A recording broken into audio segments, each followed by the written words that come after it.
Namaste, and welcome to our continuing series on the life divine with our beloved Ranga. We continue in our new chapter, chapter 23, The Double Soul in Man. Page 234 and the paragraph, the external forms of our being.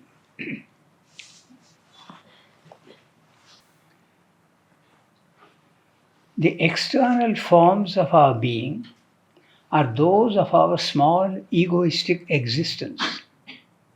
The subliminal are the formations of our larger true individuality. Therefore, are these that concealed part of our being in which our individuality is close to our universality, touches it, is in constant relation and commerce with it. The subliminal mind in us is open to the universal knowledge of the cosmic mind. The subliminal life in us to the universal force of the cosmic life. The subliminal physicality in us to the universal force formation of cosmic matter.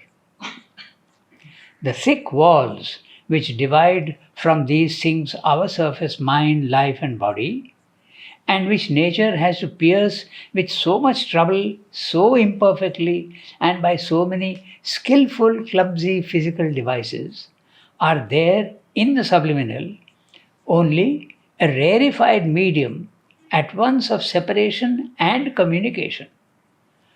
So too is the subliminal soul in us open to the universal delight which the cosmic soul takes in its own existence and in the existence of the myriad souls that represent it, and in the operations of mind, life, and matter, by which nature lends herself to their play and development.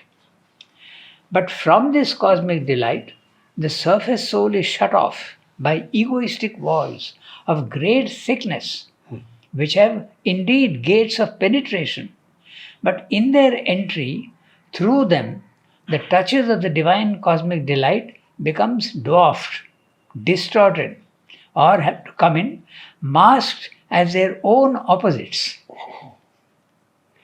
Powerful. Very clear, the whole thing, the way he's putting it. Beautiful. Okay, we'll have a look at some of the things.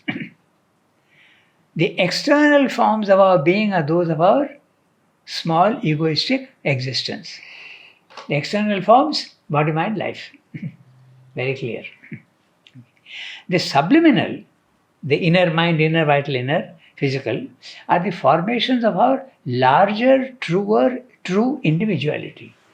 We are the cosmic consciousness, we are the cosmos in essence. So even the intraconscient is part of us, but it's also part of the universe. So that's why he's saying the subliminal are the formations of our larger true individuality. But this individuality is not limited by the ego. That's the difference. The one is the ego, here there is no ego at all when you enter in. Remember, the subliminal is the intraconscient, the one that is open to the sky. Therefore are these that concealed part of our being in which our individuality is close to our universality. We can also be universal, and when you go into the psychic or even into the intraconscient, when you go in, you can have a cosmic consciousness. It's possible. Is close to our universality. Touches it, is in constant relation and commerce with it. The commerce, what is meaning is the universal forces, he is explaining later on. The universal forces are entering our individual intraconscient. The intraconscient is individual as well as cosmic. So there is a constant interchange. Forces are coming in, our own formations also are going out and contributing to the generality of cosmic forces. We also are generating cosmic forces. Our emotions, our thoughts, they are also part of the whole entire cosmos. So there is a constant interchange. The subliminal mind in us is open to the universal knowledge of the cosmic mind. So there is a plane of cosmic mind And our subliminal mind is part of that. Is in touch, he's saying. What's He's the word he's speaking using? so much of this, so positively about the subliminal mind. Yeah. The subliminal is a very, very, very, very powerful tool once you can enter into it. He has discussed also the what is it called?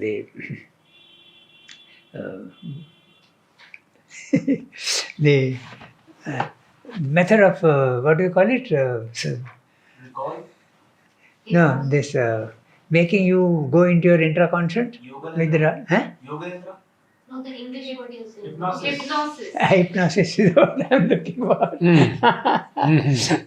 So hypnosis also you go enter into the cosmic there, and there all the information is available to you. There is a very interesting drawing, Meditations on Savitri Huta's book. There is a very interesting in Savitri where when you go there, all the knowledge in the universe, what has happened, what will happen, what is there is all there stored. Just like in a library, when you go in, you want a book, you don't go to the shelf, you go to the index cards, and you pull out, you take the name, you search the name and see on which shelf, which room it is there. Exactly in the same way, same thing happens also in the intraconscious. All you want to know, you focus on it and you have the information. Do the lipis that Sri Aurobindo talks about in regard of yoga, etc., do they represent a similar phenomenon? Lipis. Yes, there's from the intraconscious, I'm sure. He was talking of the Akashic record yesterday. Yes, yes. Is that exactly what Sri Aurobindo says? That is it a writing or it's not a real, In his case, it was a writing. He was seeing it written out. in a particular language? Or? No, it is Sanskrit. Okay. He was because in the record of yoga, he mentions what he was seeing also. So this might be a bit out of. So does this mean that the language has a extra human dimension to it? That it's not originated in the Bible? No, it is originated in the individual, obviously, because the language is I want to see it in a particular form, so I see it in that form. Okay. Definitely it is there. Exactly like the divine. No? You want to see the divine, he is formless, but you want to see him, the formation that you have in your mind, you see him in that reflection. If you are a Christian, you will see him as Christ. If you are a Buddhist, you will see him as Buddha. If you are a Hindu, Brahma, Vishnu, Shiva or whatever. Sri Aurobido's followers will probably see Mother of Sri Aurobindo. Okay, it's an individual formation, do you see? I had a doubt. You were saying the hypnosis takes you to the subliminal region. Yes, But it may not always be that. That's right. Because hypnosis is simply a numbing of your physical senses. not numbing, But going inwards. The outer nature, outer consciousness numbs, Yes. gets numbed. yes. But the consciousness is awake, it goes in. But it can go then to any other regions. It can go to the lower vital. It can Yes, by all means, of course, that can happen. It depends on the hypnotist. Yes, and also yourself. Yes, both. Of course, it can happen. Yoga and But how long can that be maintained under hypnotism? You mean how long can he experience that? Yeah, plane? let's say he's experienced something very powerful. Will it, That is the will it question. wane after a while? Yeah, I don't know. I don't either. I don't either. But it depends, I think, on the hypnotist because he says, now you come out of your. It would depend on the hypnotist. Yes, Exactly. depend I on the think so, yes. So, the subliminal mind in us is open to the universal knowledge of the cosmic mind. The subliminal life in us to the universal force of the cosmic life. The subliminal physicality in us to the universal force formation of cosmic matter. Now, that's a very interesting thing because your physical, subtle physical, you can identify with subtle physical everywhere else. I remind you of that famous case of the yogi who is watching a animal being whipped 100 meters away or even, and the lashes appear on his own back. This is something very similar to with whom you identify yourself. That can happen. The famous example of the stigmata in Europe. Oh, yes. Those who You're identify themselves with Christ's crucifixion. Actually, the blood starts oozing out from those points because you identify yourself with them. This is all phenomena of the intraconscient. So he's saying even the subtle physical can become universal. There are many cases here in the mother also, ashram also, she had similar experiences. She had. So, the subliminal physicality in us to the universal force formation of cosmic matter. The thick walls, why don't we have the experience of the intraconscient often? So he's explaining the thick walls, where is it gone? Which Yeah, divides. which divide from these things our surface mind life body, and which nature has to pierce with so much trouble, so imperfectly, and by so many skillful, clumsy physical devices. Wonderful. What do you think he is referring to? Physical, clumsy physical devices. Physical devices. Saritaji, what do you think he is referring to? Pranayama, concentration. This is what he is referring to. Physical, clumsy devices. By that, somehow you managed to go in. Okay. Then, are there in the subliminal only a rarefied medium at once of separation and communication. So, there are, so too in the subliminal soul in us, so too is the subliminal soul in us open to the universal delight which the cosmic soul takes in its own existence and in the existence of the myriad souls that represent it, and in the operations of mind, life and matter by which nature lends herself to their play and development. So our nature, or he's talking of, what do you think he's talking of? Nature, by which nature lends herself to these? Is he talking of cosmic nature or is he talking of individual nature? Probably a little bit of both. Both, yeah, he's talking about that interchange. Yes. Cosmic nature also, there is this Ananda which is there in the cosmic, and our soul can access that nature, that Ananda. Cap-N. Yeah, Cap-N. Yeah, that's right. It looks more like the cosmic. But lends herself to their play and development. But from this cosmic delight, the surface soul is shut off by egoistic walls of great thickness, which have indeed gates of penetration. But in their entry through them, the touches of the divine cosmic delight becomes dwarfed, distorted, or have to come in masked as their own opposites. Interesting. When the inner mind manages to come into it becomes the outer mind. That's what he's saying. It becomes masked according to the opposite. Even the soul is sending messages, sending intimation, sending guidance from inside, but by the time it comes out, it gets the appearance of as though it is a feeling. A vital feeling. It gets masked.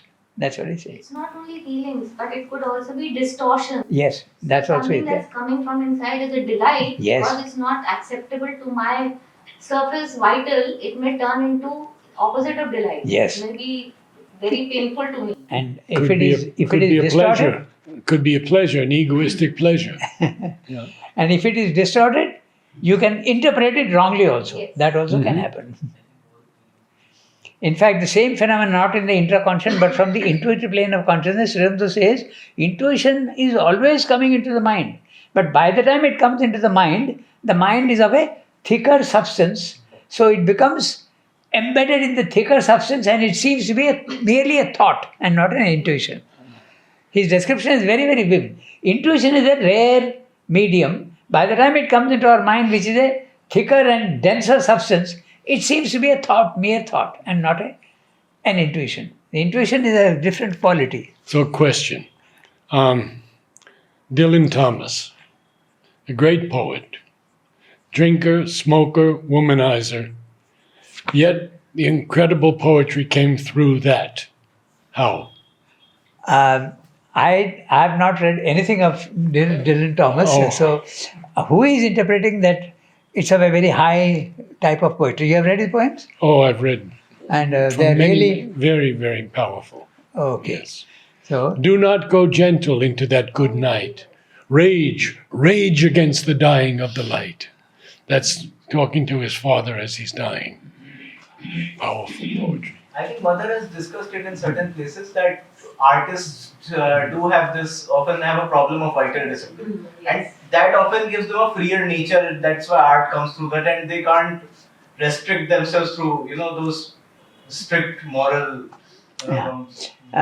This is an interesting thing, what he's saying and what you are also saying. Artists have a vital which is often open, and it is not restricted like a puritanic thing. Yes. So you are actually more open in a way, and so it can.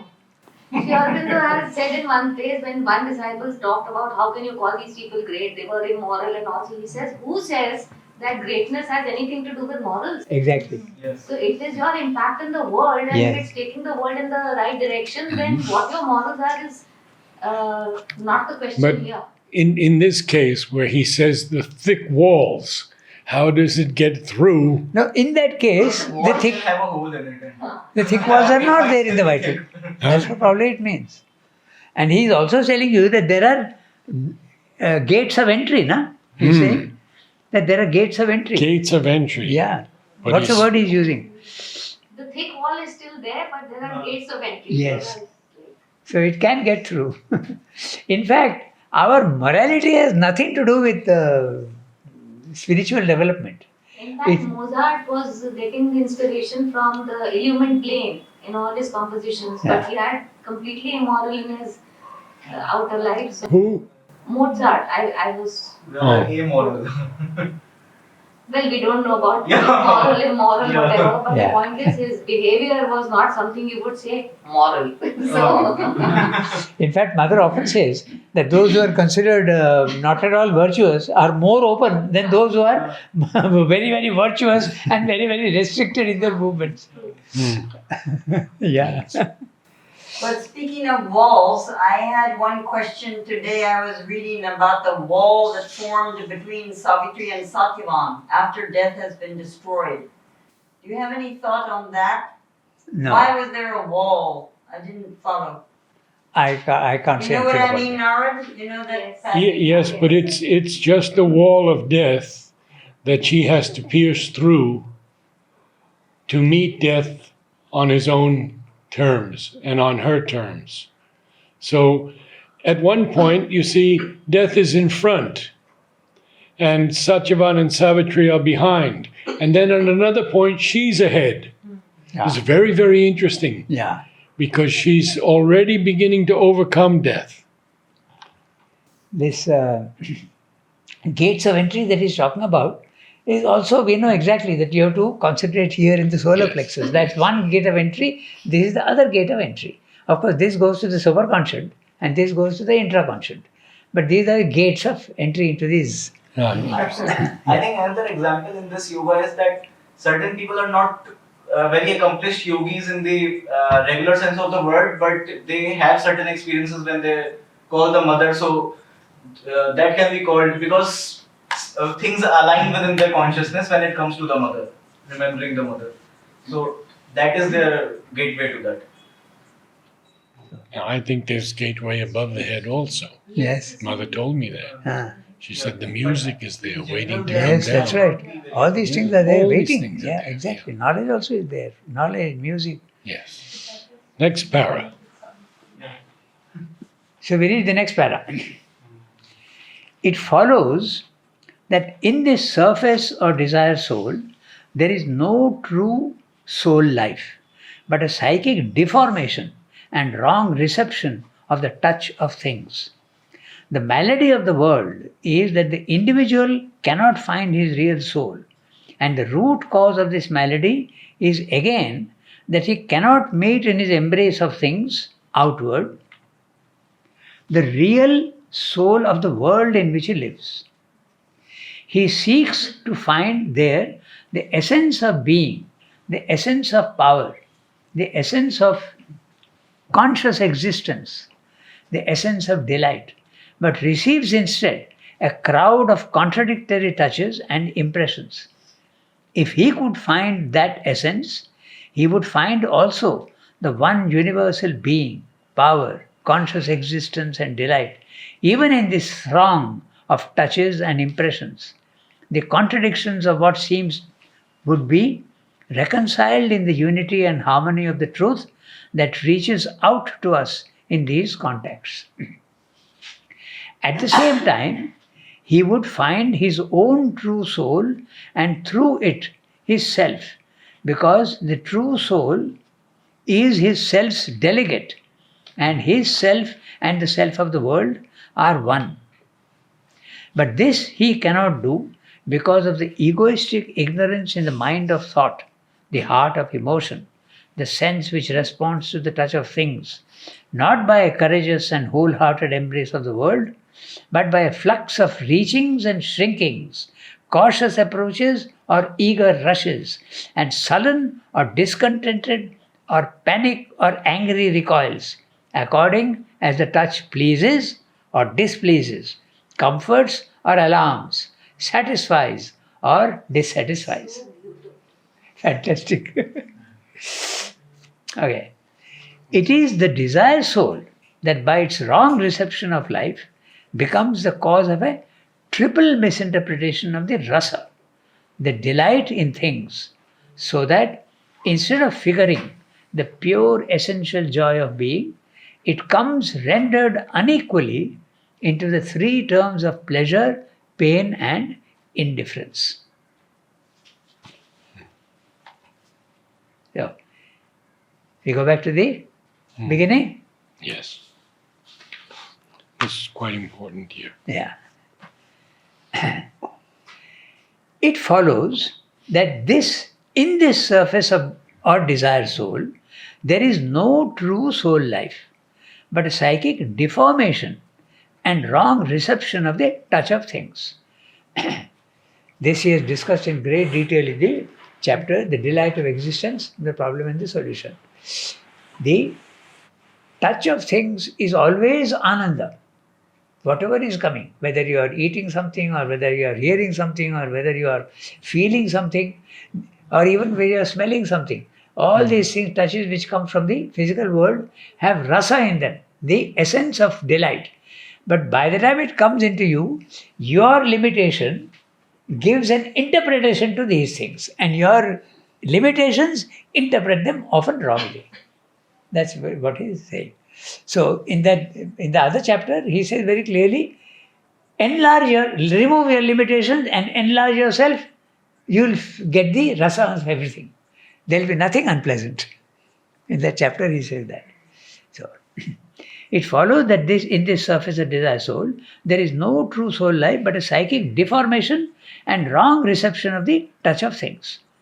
The malady of the world is that the individual cannot find his real soul, and the root cause of this malady is again that he cannot meet in his embrace of things outward the real soul of the world in which he lives. The real soul of the world, the cosmic soul, the world soul. Some often use the word world soul. So if that is there, it is always ananda. But by the time it comes into you, you are receiving it wrongly because of your limitation. What is the meaning of psychic deformation? Here, psychic refers to psychic being, or? That's what we were discussing yesterday. So, even if it is a psychic feeling which is coming, you are interpreting it wrongly. But you could also interpret that word as psychological. That also you can. But it's a deformation. Yeah, it's a deformation. That's right. Even if it's a psychic, the true psychic, you are deforming it. So it becomes a psychological phenomenon in any case. Yes. So he seeks to find there the essence of being, the essence of power, the essence of cosmic conscious existence, the essence of delight. This is Srinivas's way of writing prose, constantly referring back to Satchidananda. You can see everywhere he goes on, he doesn't take shortcuts, he goes on each one. So here, the essence of being, the substance, Sat. The word here, being, means essence of Sat, the substance. Then the next one, essence of power, Shakti. The essence of conscious existence, Chit Shakti. Then the essence of delight, Ananda.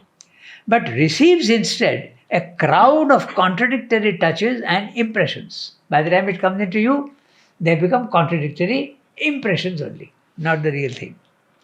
If he could find that essence, he would find also the one universal being, power, conscious existence, and delight, even in this throng of touches and impressions. So, if his soul response is there, then he will be able to get and that's what happens when the psychic comes forward. Everything becomes beautiful, loving, and full of beauty. That's what happens. When the psychic goes back again inside, you are back to your normal limitations. The contradictions of what seems would be reconciled in the unity and harmony of the truth that reaches out to us in these contacts. So, from the universal soul, the cosmic soul, all these things which are coming are divine essentially, but you are receiving it in a wrong way. At the same time, he would find his own true soul and through it his self. So, if he gets the psychic being comes forward, he'll find his soul. If he is getting the right responses to the universal forces, he can contact his true self, his true being, and from there he can also contact the self. So true soul here, he's referring to the psychic. Yes. And the self, you must have a very The clear self idea is of what above. the self is. Yes, Yeah, the yes. self is your individual self. It is you, represents you, but it's also cosmic. But it never comes down into manifestation. It remains up there. That's it. He has given a very clear definition of self, psychic, and soul in his own language. The soul is the divine potential. It's the seed, if you want. The psychic being is the soul developed and fully conscious of itself, like the seed and the tree. So this, in animals, there is no psychic as yet. But there is a divine presence, which is a seed, which is the soul. Even in an atom, there is a soul. But that soul is sleeping soul. It's not a divine. It is divine in potential, but not really awakened. When it comes forward, it becomes and awakened in human beings, it becomes a psychic being. And once you get the psychic being, it's possible to contact the self. That's what he's saying. So the difference between psychic being is that which is common to all your lives. Nothing else is common to all your lives. Only the psychic being.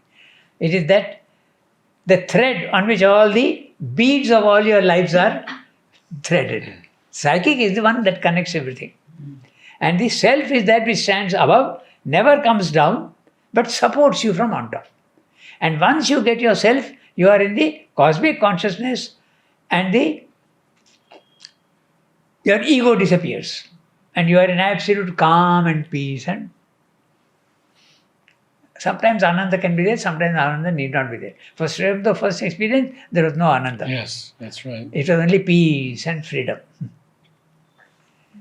Okay, so. And then he's saying something interesting about the relation between self and psychic. Okay, he's saying, at the same time, he would find his true soul and through it his self, because the true soul is the self's delegate. The self is cosmic, the psychic being is individual, but he is like an ambassador. The self, the psychic is the ambassador of the the emperor, if you want. Okay, so you see. And his self and the self of Yeah. the world are one. The self of his self's delegate, and his self and the self of the world are one. The individual self, when you experience, you find that it is a self of everybody else. And that is the reason why you can get a cosmic consciousness. You will feel that everybody is part of you and you are also part of everybody else. The apprehending consciousness and the comprehending consciousness. You are part of everybody else is part of you.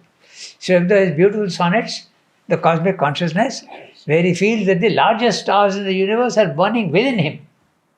In me, Arcturus and Belphegor. Yeah, that's right.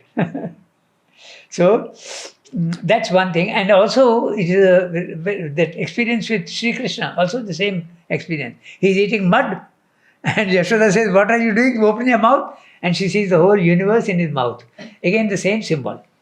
The cosmic consciousness contained in the individual. But this he cannot do because of the egoistic ignorance in the mind of thought the heart of emotion, the sense which responds to the touch of things, not by a courageous and wholehearted embrace of the world, but by a flux of reachings and shrinkings, cautious approaches or eager rushes, and sullen or discontented, or panic or angry recoils, according as the touch pleases or displeases, comforts or alarms, satisfies or dissatisfies. Fantastic description. And so he covers all the possibilities. He doesn't leave out anything. This is the vital response to the touches that come in from outside. You find things pleasant, you are happy. Things not pleasant, you are unhappy. And not only that, he is giving you all the different angry recoil. You can get angry. But when he speaks of the ignorance in the mind of thought, this great Thich Nhat Hanh, who many of you may know of, Plum Village. he's incredible. He speaks that if we get rid of thought, then everything can open up to us. Yes, that's Because everything we do, we relegate to thinking. yes. And when you make your mind silent, your consciousness can go up. I have a question regarding this. You're talking about Thich Nhat Hanh, Yeah. that Buddhist. Yes. No, because Buddhists are aiming for the nirvanic realization, they try to silence their mind, and that's their first approach to it. When Sri Aurobindo, under guidance of Lele, he also tried to silence his He mind. didn't try, it happened. In But 3 days. That's my question. That's my question. They say that it happened to him, but he was following the process that was aimed towards. That he was throwing out the thoughts. Yes. Why is it said that Nirvana came to him and he wasn't trying for it? Because that's the process to get to Nirvana. Yes. That's my question. No. No. He had started yoga with the objective of gaining power. Yeah, I Okay. understand that. And his objective was not to renounce the world. Nirvana means renunciation of the world. Yes. His sitting with Lele objective was what he wanted from yoga. And what he wanted was power to throw the British out from India. Yes. That he did not get. Exactly. That's why he said Nirvana entered into me without as much as a may I come in. Yes. Exactly.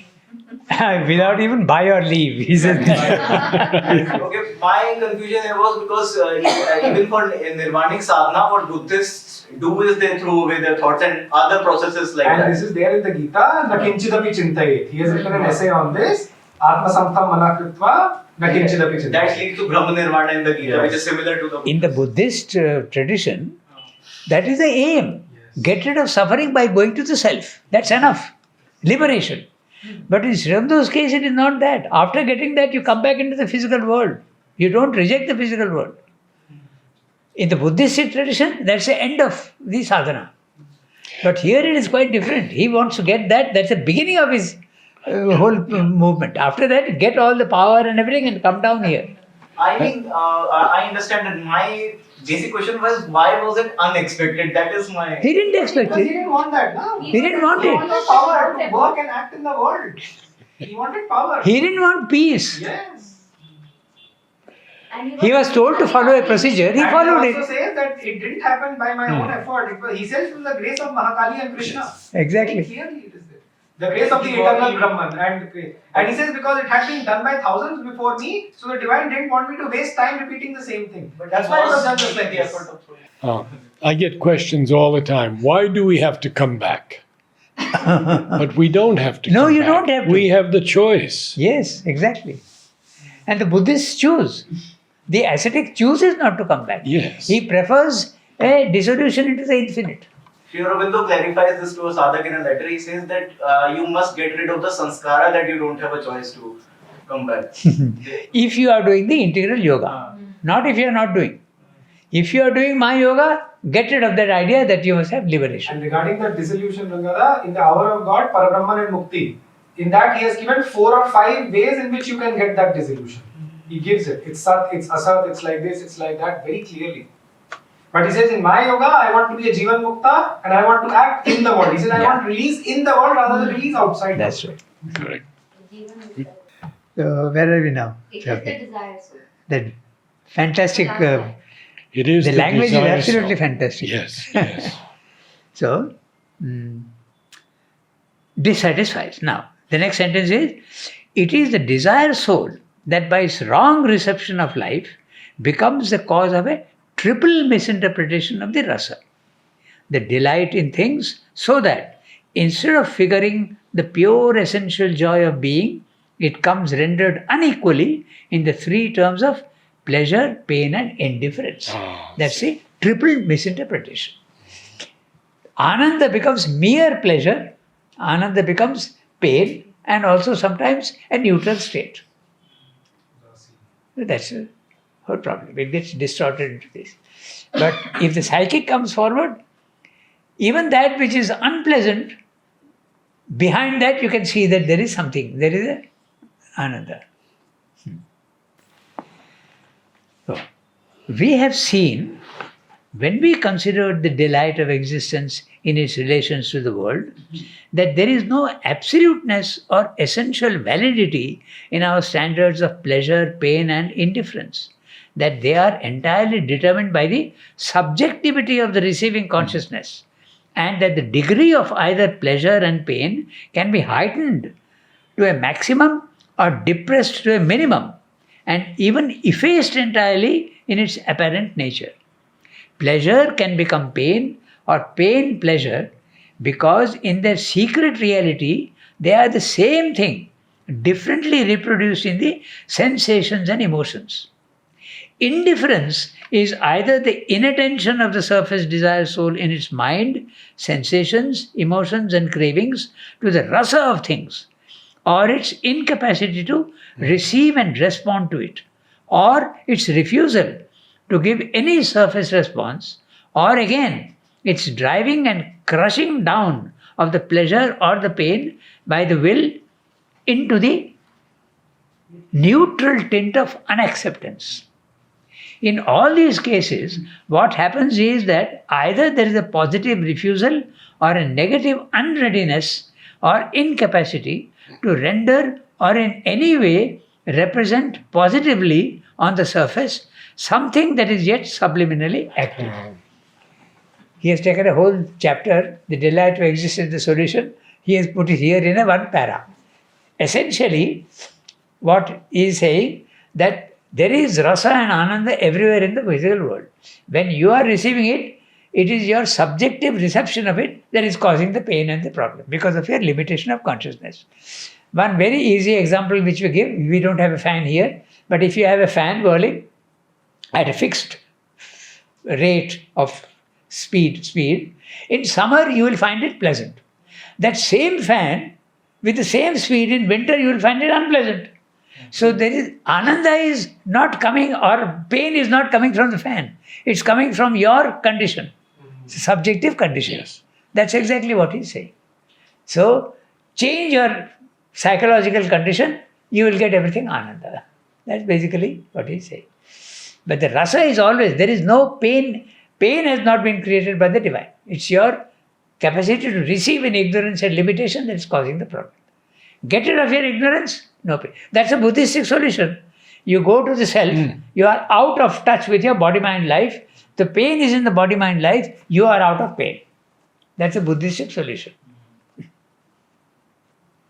So when in the Lost Footsteps, when Sri Aurobindo taught this man to go out of his body, and all during the torture he wouldn't feel anything. That's and right. when he came back in and the torture was over, he was normal. He never felt anything negative. That is fantastic. Incredible. I hope you've all read that book, The Lost Footsteps. No. Is it available on the internet? It's available in the library, in the ashram library. Ah, you told me that. I have to get that Yeah. book and read it. It's the Romanian, right? Yeah. Yes, yes. And he asked him, Somebody stole the book. Sri Aurobindo had come to him and he asked him, why are you doing all this to me, or who are you? What's your name? And it's written in the book, Aurobindo Dogos, D-O-G-O-S. He has written it that way. Yeah, Aurobindo Ghosh. He came here, you know that. He came to the ashram. He met Mother. Oh. Yeah, What was his name? you got In me the sense, there. if I want to read this A story. Romanian name. The book is called The Lost Footsteps. Are you sure he came to the ashram? Yes. Yes, Yes. I read that. It's there in the book? Not in that book, no. but I read it somewhere else. Where did you see it, Patty? I don't remember, but I definitely remember that he came here. Because But I don't think he became a disciple as such of No, Maharaj. he did not. No. my information is that they tried to contact him from here, but they Ah. couldn't contact him. Oh, Because Romania was that time was a pakka communist country, Hmm. and it was very difficult to contact him. So I don't know. we That's why I'm a have to little. research it. Yeah, we have to do a little research to find out. Silviu Crassus. So, which is the para? We have seen. We have seen. When we considered the delight of existence. We have seen when we considered the delight of existence in its relation to the world, that there is no absoluteness or essential validity in our standards of pleasure and pain and indifference, that they are entirely determined by the subjectivity of the receiving consciousness, and that the degree of either pleasure and pain can be heightened to a maximum or depressed to a minimum, or even effaced entirely in its apparent nature. I have seen a video on National Geographic where they are operating on a woman without anesthesia and big operation, cutting open her abdomen. She is smiling and they ask her, "Are you getting any pain?" She says, "No." So it's possible to even get to that, like that's what Srinidhi is saying. And you can also increase the Ananda to its maximum. You can even increase the Ananda, he's saying. I think I told that story of my friend in Yes. California who had to have a serious surgery, intestinal. I think it was hernias, severe hernia, maybe inguinal hernia. And they brought him into the operating theater, and the anesthetist was getting ready, and he said, "No, I'll just meditate." And he meditated through the entire surgery, and at the end, there was no pain at all. That's what Srinidhi is saying. It's very Amazing. relative, pain and pleasure. Yes. Even in our own lives, we can see that what you disliked in childhood, afterwards you start liking. Or sometimes your taste also can change. There's nothing Sure. absolute about our. It depends on your subjectivity, how your senses are interpreting the incoming impact. But Ranganath, what you're talking about is still in the bounds of ignorance. Yes. The pain turns to pleasure, pleasure turns to pain, but here we are talking about transcending pain, pleasure, and difference altogether Yes, and going beyond. That's So right. That is what the examples of the surgeries, Yes. because they transcend that. that's right. Yes, that particular area. Yeah. That's right. So, can be heightened to a maximum or depressed to a minimum or even effaced entirely in its apparent nature. Pleasure can become pain or pain pleasure because in their secret reality, they are the same thing differently reproduced in the sensations and emotions. In itself, it is always the same thing, but by the time it comes into our sensations and emotions, it takes the shape of your emotion and sensation. That's why it gets conditioned. Indifference is either the inattention of the surface desire soul in its mind, sensations, emotions, and cravings to the rasa of things. Inattention to the surface, inattention of the surface, or its incapacity to receive and respond to it, or its refusal to give any surface response, or again its driving and crushing down of the pleasure or the pain by the will into the neutral tint of unacceptance.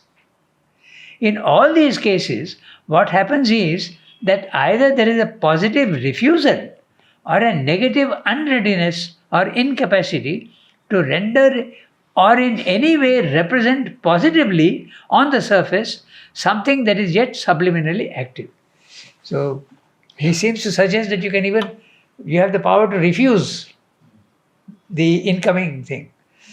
That's what he seems to be saying. Would you say that the blinding sunlight, which is painful to us at a certain time of day, is also very welcome at another time of day, or not? But the intensity that another time of the day the sunlight varies, no? It varies. So, but he is talking of the same intensity. Same intensity, He's yes. talking of the same intensity. Yes. You can change it to pleasure or pain. It's very natural. If the sunlight changes, then naturally you'll find it pleasant. How does one actually do that transcendence? Do you concentrate above your head? In Or one word, how is it done actually? how is it done? In one word, yoga. Simple. No, I mean, there's a process, no?